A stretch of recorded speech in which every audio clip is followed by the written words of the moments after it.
जय श्री राम दोस्तों। दोस्तों, आपसे कोई बात छुपी हुई नहीं है कि सोन बिरादरी वालों के पीछे सभी बिरादरियां कैसे हाथ धोकर पड़ी हैं। और वो बेचारी पड़ी नहीं है, हम उन्हें नहीं कहेंगे।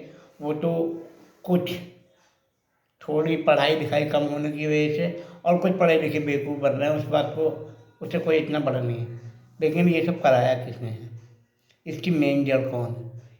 मेन जड़ है जिन्हें चुन के हमने भेजा है। एक बार नहीं, दो बार नहीं, 3 बार जिन्हें हमने चुना है वो हमारा बुरा चाह रहे हैं। सबसे बड़े अफसोस की बात है।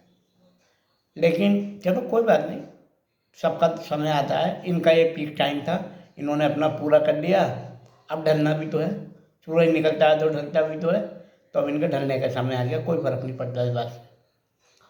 और अब हम क्या कहते हैं? हम ये कहते हैं कि जो समाज में हमें समझेगा वही सत्ता में रहेगा। हमारा वोट फालतू नहीं है। हम देशभक्त तो हैं लेकिन अंधे नहीं हैं। देशभक्ति हमारे खून में है लेकिन हम अंधे नहीं हैं। हम पढ़े लिखे भी हैं, बिना किसी कोटे के, बिना किसी के एहसान के, बिना किसी मुआवजे के, बिना किसी के परसेंटेज की भीख लिए हुए। इसलिए हमें तो कोई बताए नहीं कि हमें क्या करना है। मगर ये बात मोदी जी खूब समझ लें कि जो उन्होंने आग लगाई थी ना, उसमें हाथ खूब जलेंगे।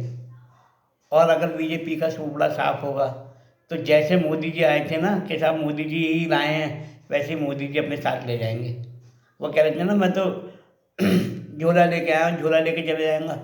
बिल्कुल उन्होंने ये प्लान पहले ही बना लिया था, वरना वो ये बात कभी नहीं कहते कि हम तो झोला उठाएंगे और चल देंगे। उन्होंने तो पता था कि मैं ऐसा करूँगा और मेरे साथ ऐसा होगा, इसीलिए उन्होंने ये बात कही थी। लेकिन हम जब समझ नहीं पाए थे, क्योंकि कभी कभी आदमी प्यार में नहीं समझ पाता है। मगर दोस्तों, एकजुटता दिखाने की ज़रूरत है। मैं कभी भी नहीं कहता कि आप मेरी वीडियो पर कमेंट करें, लाइक करें, ये करें, वो करें, मत करें, क्योंकि हर आदमी डरता है, मुझे मालूम है। और फिर हमारा 80% सर्कल बीजेपी वाला है, तो सबको डर लगता है कि अगर हमने कुछ लिख दिया, हमने कुछ कह दिया, हमने लाइक कर दिया तो कोई बात नहीं। बहुत सारे लोग हैं, बहुत सारे क्या, 25% लोग तो मुरादाबाद के ही मुझे देखते हैं, मैं खूब जानता हूँ। लेकिन डरने की बात भी है, उन्हें डर लगता है। मैं कुछ नहीं करता, मैंने ना आज तक कभी कहा होगा कि आप लाइक करो, आप शेयर करो, अपना कुछ मत करो। आप सुन लो, अच्छी लगे तो दिल में डाल लो, मैं ये चाहता हूँ। और दूसरी बात मैं आपको बात बताऊँ ये यूसी जो आया है, मैं खुद हैंडीकैप हूँ, मुझे तो फ़ायदा है इससे, उसमें हमारा भी नाम है। लेकिन मैं अपने फ़ायदे के लिए सोन बिरादरी, पूरी सोन बिरादरी का नुकसान नहीं करूँगा। इसलिए ये यूजीसी मुझे नहीं चाहिए। इसलिए मैं चाहता हूँ कि सब एकजुटता से इसका विरोध करें और ये किसी हाल में भी लागू ना होने पाए। जय श्री राम।